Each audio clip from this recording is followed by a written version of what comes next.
Does your audio sound like this? Nothing will kill your YouTube journey faster than poor audio and video. And nothing's worse than spending a year of your time producing 100 videos only for them to fall flat. That kind of stagnation can throw you off your path, so you miss out on the success, money, and freedom that drew you to starting a YouTube channel in the first place.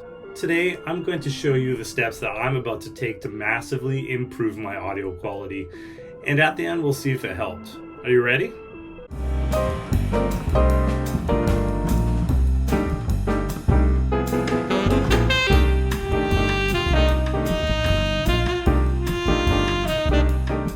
Now, today I'm going to be installing 4 tools to help improve my audio. First, I'm going to be shifting from my Mac's built-in mic to this Blue Yeti. The Blue Yeti used to be the internet's favorite mic, and the sound should be a big improvement over what I'm getting with my MacBook. The Blue Yeti's been around for well over a decade and used to be the mic of choice for aspiring YouTubers. This particular one is about a decade old, and it's been kind of kicking around above our fridge during moves. As you can see, the box is pretty tattered. But today it's going to come out of retirement. Second, I also have this never before used pop filter. It's about as old as the mic, so I hope it doesn't disintegrate during installation. Third, I bought this mic boom arm off of Amazon for about 20 bucks, so I'll be putting that together today. The idea is to get this Blue Yeti up close to my mouth so the mic can pick up my voice without having to work as hard. The further away from the mic I am, the more I have to turn up its sensitivity, so it picks up my voice, but it also picks up the reverb in this room, as well as other sounds like kids screaming outside, footsteps, and other things that would otherwise mess up my video. And lastly, I'll be installing this sound deadening foam. Any room in your house will have a strong echo or reverb unless you take steps to eliminate it. My hope is that I'll be able to put up enough of this on the back wall to prevent a lot of the reverb that you hear right now. Now, I can't just go ahead and glue it on the wall without ruining the wallpaper. Well, without my wife killing me, that is. So I'm going to glue the foam pads onto a bunch of flattened out cardboard boxes that I've been storing in our master bedroom, and then hang those flattened sheets of cardboard with these small pins. Now, they're designed to hang pictures so they can take a lot of weight and they don't leave much of a mark. I've used them to hang up stuff and you can barely notice the pinholes in the wallpaper. I only have a couple of these, so I'll have to duck out to grab some more. This whole setup cost me about 100 bucks. I bought the mic about 10 years ago for about 50 bucks used, then $20 for the boom arm and about $30 for the foam. The cardboard was free from Amazon since I use it to box up all my stuff. The pop filter came with the mic, but it might cost you 20 bucks now if you want to buy one. If you want to buy all this today, it would probably cost you about 150 bucks. I'm pretty excited to see how all this turns out, but there's no way to know for sure before it's all done. So let's set this stuff up and then do a sound comparison to see how much of a difference it makes. This thing was cheap, something like 20 bucks from Amazon. It had good reviews though, with about 24,000 people reviewing it, and it came in at about 4.5 stars, so should be good. Let's pull it out and start setting this thing up. Open the box. Okay, looks like there's a bunch of stuff inside. That's always a good sign. And looks like we got a clamp. Okay, so we got a manual here. Some good reading tonight. And then we got the boom arm itself.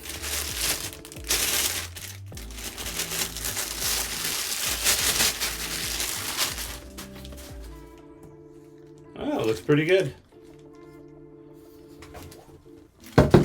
And then we got what looks like, I guess this is tape. Yeah, it looks like tape. And then there's a mic, looks like a mic adapter.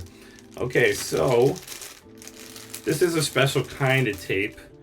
It's made of, I think, silicone or something, but the purpose is you have to wrap it around threads to tighten up the grip between, I guess, a bolt and whatever you're screwing it into, maybe a nut or something. Not a good sign right off the bat because it kind of looks like maybe the fit's not that great. But let's go ahead and switch to the action cam, aka my Note 9, and then we can start putting this thing together. Okay, we'll start with this clamp, and need to unscrew it a little bit just to make sure that it fits. And I'm lucky, I have a fairly small desk, so I could probably put it right at the corner here, and that should be close enough to get the mic up to my face. Tighten this up. Looks good. Okay, so we have a hole right here, as you can see, and I'm just going to grab the arm, and there is kind of a black cylinder piece here. I'm going to put this in, and yeah, that should be good to go right there. Now I'm just going to tighten this up, and that's it. That's installation. Okay, so the second part of this is getting the mic onto the boom arm, and I'll show you the box first. You can see that the Yeti kind of comes on this cool looking stand, and if you just unscrew the side bolts, the whole microphone comes right off of the stand, and that's what I have here. So to hook this thing up to the boom arm, I'm just going to use this adapter, and I'm going to screw it into the bottom of the microphone. I'll show you this first. So you can see that there's a hole there, that's for this bolt, and that should adapt the microphone to this thing right here. Now you have to watch out, because apparently there are some manufacturing defects with these Yetis, and the bottom thread size was actually manufactured incorrectly on a lot of them. So you might have a situation where if you pick one up, this adapter is not going to fit if you're one of the lucky ones who has the manufacturing defect. And then, yeah, I don't know, you're going to have to figure something out. I wouldn't really recommend the Yeti today. I think that there are a lot of microphones that you can use instead of the Yeti. They're maybe manufactured a little bit better, have a little bit better sound, but definitely something to be aware of. Now, in order to attach this on, I'm just going to screw the whole Yeti in just like this.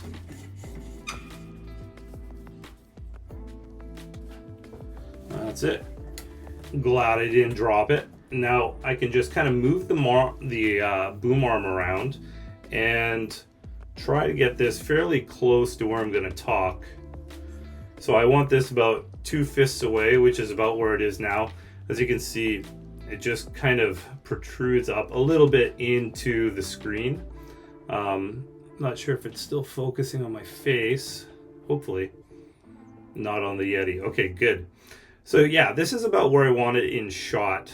I don't want it covering my face, obviously. I don't want it really out of the shot, even though it would be better to have this out of the shot, obviously, to make for a better looking video. That would probably get the microphone too far away from my mouth in order to have some pretty good audio quality.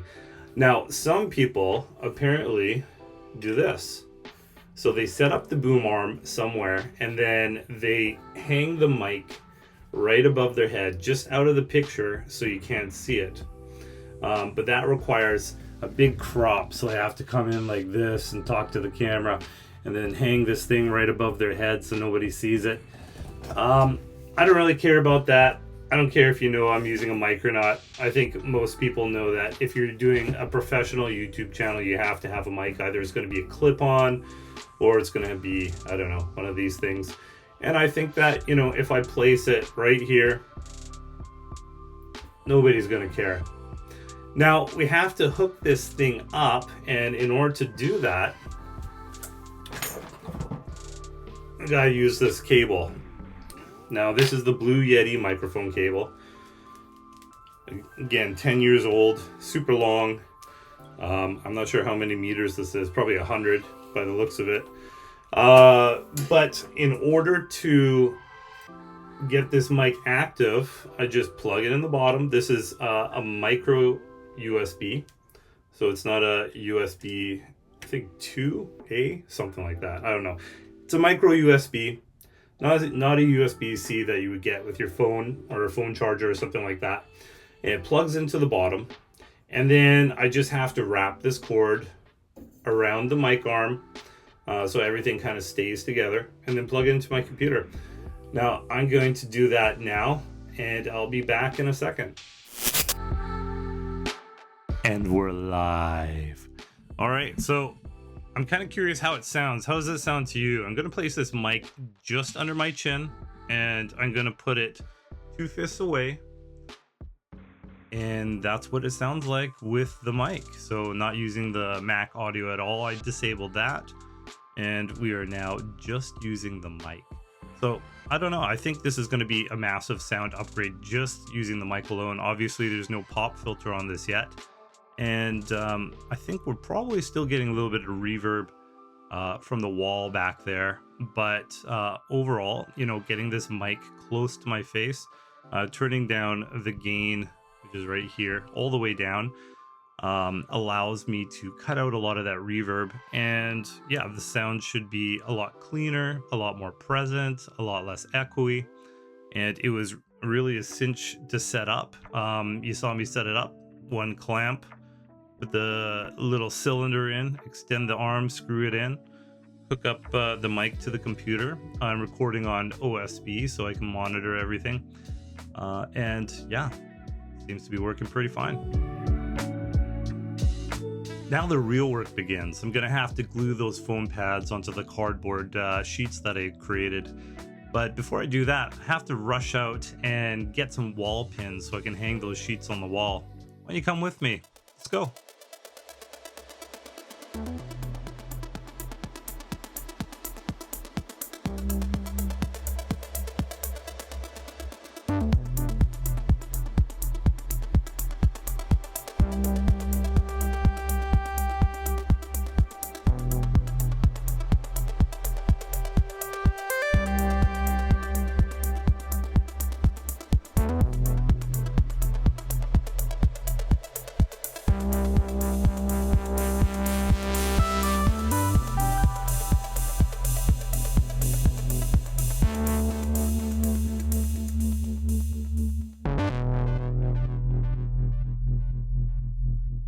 Time to put this stuff together.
Okay, test time. What I'm going to do is I'm going to start with the MacBook's onboard microphone. And then I'm going to add in the microphone here, the Blue Yeti that we installed earlier in the video. And then finally, I'm going to add in the pop filter, this giant thing. Now, I don't like the size of this because if I put it in front of the mic right here where it would be effective, it just kind of looks like I have a big Amish beard. My beard's not that big, but I think it would be good to test it out just to see what a pop filter sounds like. Now, I'm recording this earlier in the video, a little bit before I put up the foam pads. And the reason I'm doing that is because I want to give you a sense of what the microphone sounds like, the effect that the microphone has and the pop filter have if you're not going to put up the foam pads. Because honestly, putting up the foam pads is a lot of work. It's a big commitment to sound deaden your space. You might need it, you might not. Let's see what effect it has today. Okay, I set up the MacBook's onboard microphone to record, and everything's looking good. So I think we're going to test this with the help of the Gym Blossoms, Hey Jealousy. Well, tell me, do you think it'd be alright if I could just crash here tonight? You can see I'm in no shape for driving, and anyway, I've got no place to go. Well, tell me, do you think it'd be alright if I could just crash here tonight? You could see I'm in no shape for driving, and anyway, I've got no place to go. Well, tell me, do you think it'd be alright if I could just crash here tonight? You can see I'm in no shape for driving, and anyway, I've got no place to go. So there you go. Which one do you think sounds best? Future Evan here. After having a little bit of time to listen to the audio, I think a couple things are pretty clear. First, the microphone had a huge effect. If you listen to the microphone just coming out of the MacBook that I was using initially, it sounded kind of hollow, like I was talking in a cave, kind of sounded not present. But as soon as I moved to the Yeti microphone, it just sounded a lot better. My voice was more present, it was clearer, there was less echo, just overall a better experience. Now, when I use the pop filter, I also felt that there is a slight improvement. However, it didn't feel as large as moving from the Mac's inbuilt microphone to the Blue Yeti. So I think if you're just looking for a major audio upgrade, getting a mic and moving it close to your face is really what you need to do. That is the 80-20 of the audio experience. Okay, I just spent the afternoon putting up all the foam sound deadening on the cardboard and then putting that cardboard on the wall. So I think it should have an effect on the reverb. So let's do another sound test. So tell me, do you think it'd be all right if I could just crash here tonight? You could see I'm in no shape for driving, and anyway, I've got no place to go. Well, tell me, do you think it'd be all right if I could just crash here tonight? You could see I'm in no shape for driving, and anyway, I've got no place to go. The second audio test is really interesting. When I listen to the recording with the foam sound deadening up, I can hear a very slight reverb, just slight.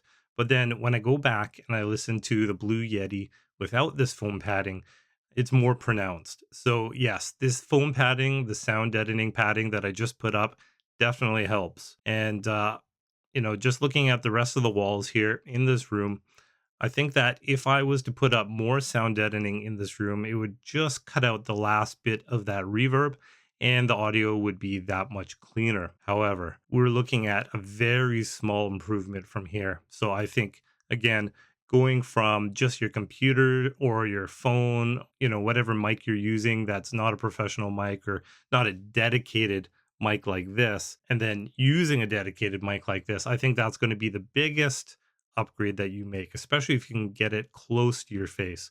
So I think that this is definitely the 80-20.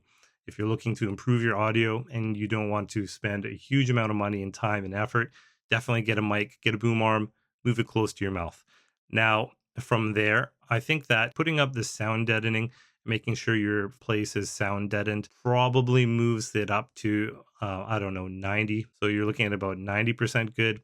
From there, you're really splitting hairs. So again, I could put up more of the sound deadening foam and, I might push that up, 2 to 5% in quality.